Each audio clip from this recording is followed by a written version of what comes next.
Hey guys, welcome to the Prosta English podcast. My name is Nika and I'm the host of this project. I know that recently I've gotten many new listeners here, so let me briefly introduce myself. Originally, I'm from Belarus, but after finishing school, I entered a university in Lithuania. I wanted to study in English and get international experience. And during my studies, I had the chance to be an exchange student for half a year in Belgium and for half a year in Denmark. In addition to that, I took part in different volunteer projects and worked for tech startups as well as big international companies. After I got my master's degree, my husband Paul, who was my boyfriend at that time, invited me to go to China. And that's how we spent a year living and working in China and traveling around Asia. About 8 years ago, I realized that my biggest passion in life is English. I'm really thankful to this language for all the opportunities it has given me.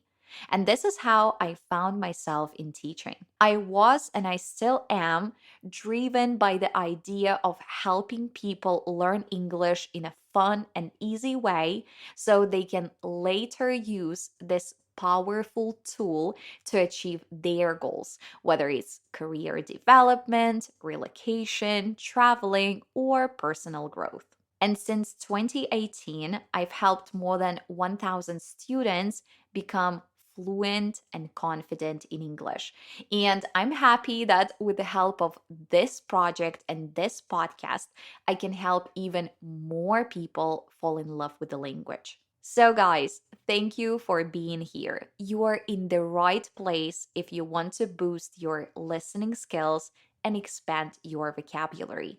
Make sure to follow the podcast if you haven't done it yet so you don't miss new episodes and can easily return to the previous ones in your free time. But now, let's get started. Now it's the middle of November, and this month is known for a global event called Black Friday.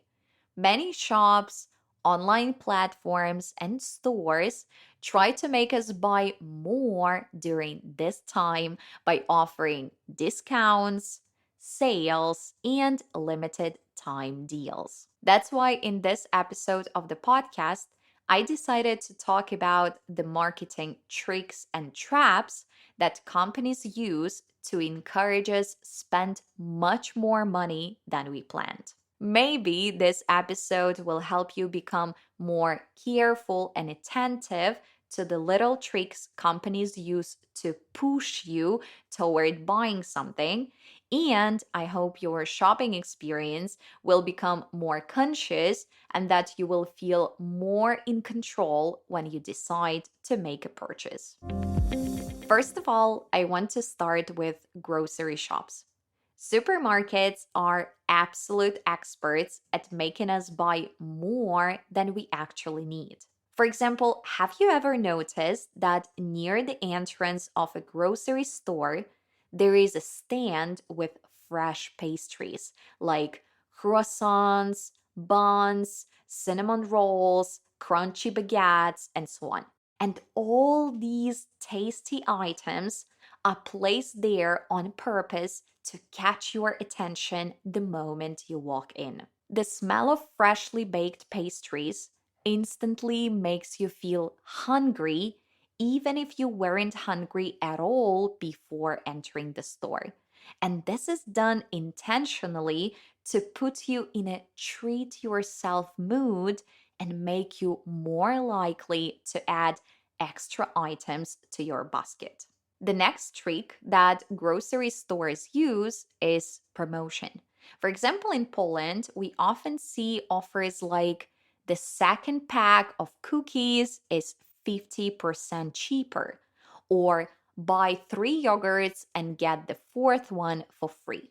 Of course, we instantly think, that's a good bargain. And in many cases, it really is, especially when the products are non perishable, like sweets, grains, frozen dumplings, and canned vegetables. But unfortunately, many times I've noticed that those extra vegetables, fruits, and dairy products I bought get spoiled before I manage to eat them. And then I have to throw them away. And honestly, in those moments, I feel terrible. And I always blame myself for becoming a victim of these obvious marketing tricks again.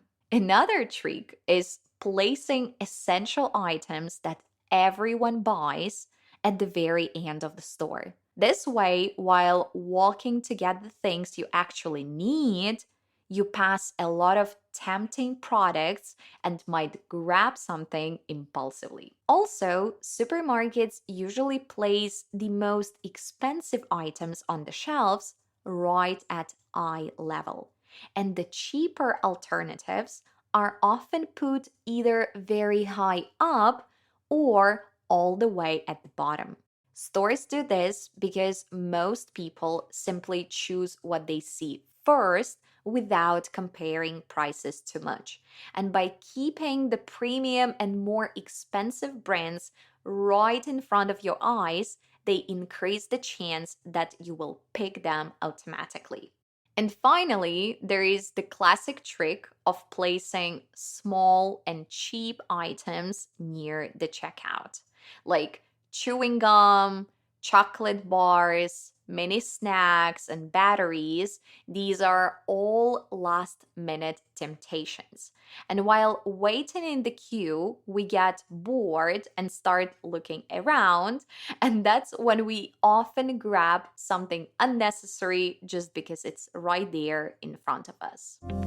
Now, let's talk about online shopping and its marketing tricks. The first one is the limited time offer. Sometimes, when you open a website, you see a huge and bright timer counting down. And this creates a sense of urgency, making you feel like you have to buy the product immediately or you'll miss out. And our brains don't like missing out, so we often make quick decisions without thinking about whether we really need the item. Another common trick is low stock alerts. You might see messages like, hurry, only a few items left, or only 3 left in stock, or few items left in your size or color. And even if the item isn't actually limited, this tactic makes you panic a little and push the buy now button faster. Websites also use personalized recommendations like customers who bought this also bought or trending now. And these suggestions make you add extra items you didn't plan to buy just because they seem popular or relevant. But to be honest, it works on me personally. When I buy something in the Mango or H&M apps, I usually add some suggested items to my cart. But to be fair, I like this feature because instead of buying just shorts or a skirt, I can create a complete outfit without wasting time scrolling for it myself. And in addition, many online stores offer free shipping if you spend over a certain amount. For example, free shipping on orders over $50. And even if you only needed one item worth $20, you might still add extra products just to reach that minimum. And as the result, it increases the total purchase and we feel like we are saving on shipping while spending more. I don't know whether it's really a trick or not, but I believe installment payments can definitely convince you to buy something immediately, even if you had some doubts at first. If you're not familiar with this term, installment payments, let me explain. For example, imagine you want to buy a TV and it's a pretty expensive item and you don't have all the money right now. Instead of making you save and postpone your purchase, a store can offer you payment in installments.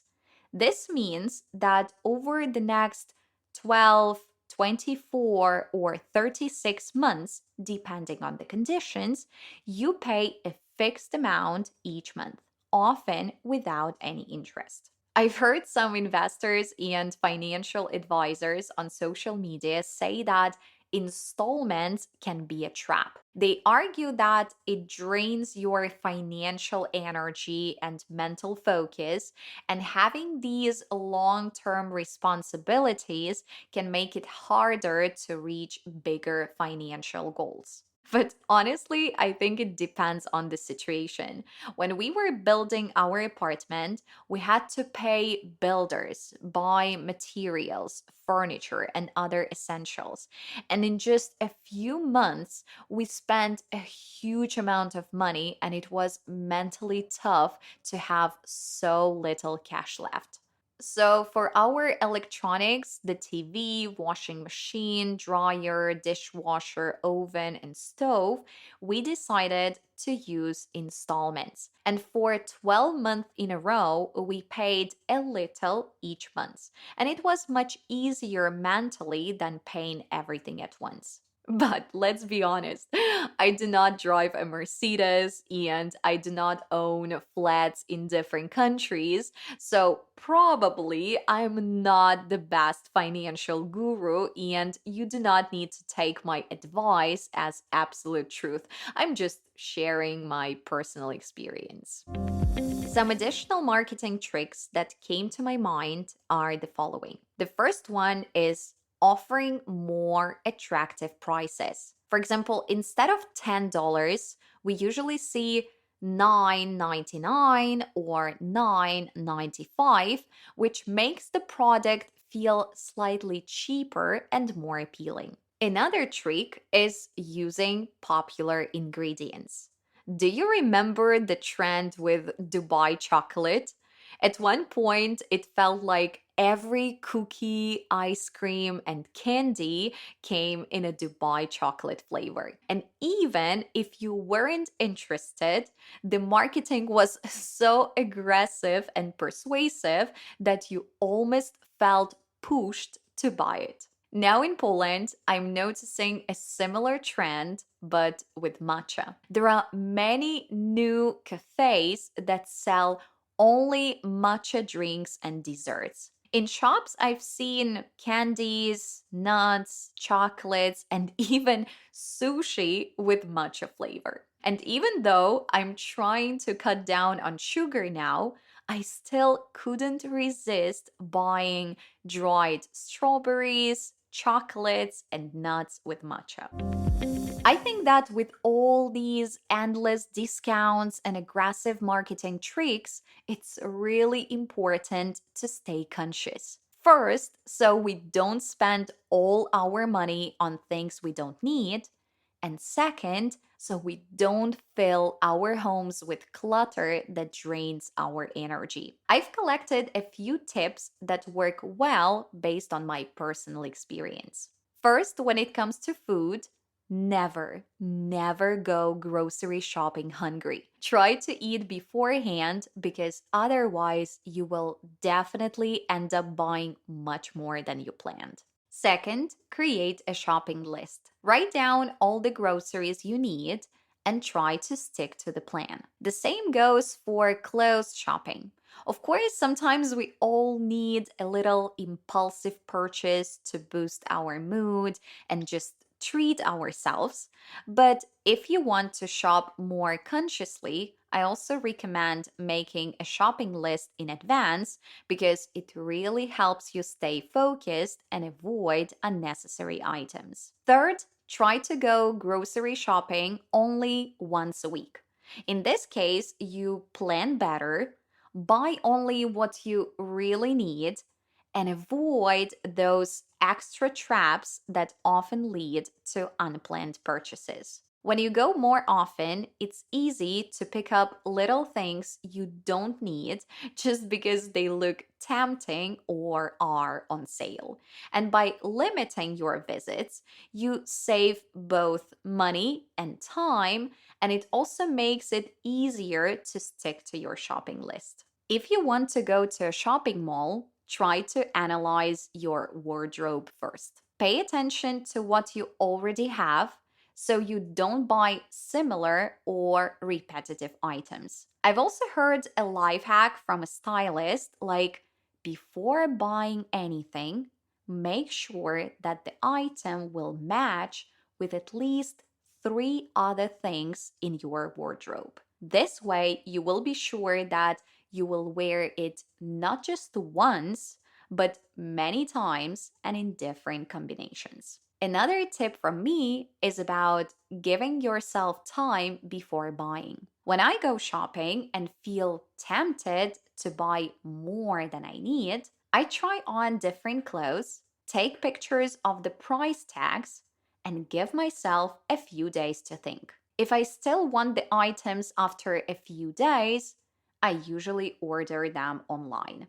This way, I can buy clothes that haven't been tried on by millions of people, and my purchase is more conscious. And my final recommendation is to track your expenses. Some people, when they get their salary, immediately divide it into a few parts. One part for savings, one part for regular monthly expenses like rent and bills, and one for personal spending, including shopping. This method helps you know exactly how much money you can spend without feeling guilty and stressed later. And when you track your expenses, it becomes easier to see where your money actually goes. Sometimes we realize that we spend more on small things like coffee, snacks, random online orders than we expected. And once you see it clearly, you can decide what to change and manage your money better. Thank you so much, guys, for staying with me today. I'm not saying that we all need to stop spending money or avoid shopping completely. Of course, that's impossible, but we can be more mindful. We can pay attention to our habits, think twice before buying something, and choose items that truly add value to our lives. When we shop more consciously, we spend less on quick, meaningless dopamine hits and save more for the things that really matter, like fascinating experiences, concerts, long term goals, travel, memories, or simply a sense of financial peace. I just hope that today's episode helps you feel a little more in control during this crazy shopping season. Take care, and I'll see you in the next episode. Bye bye.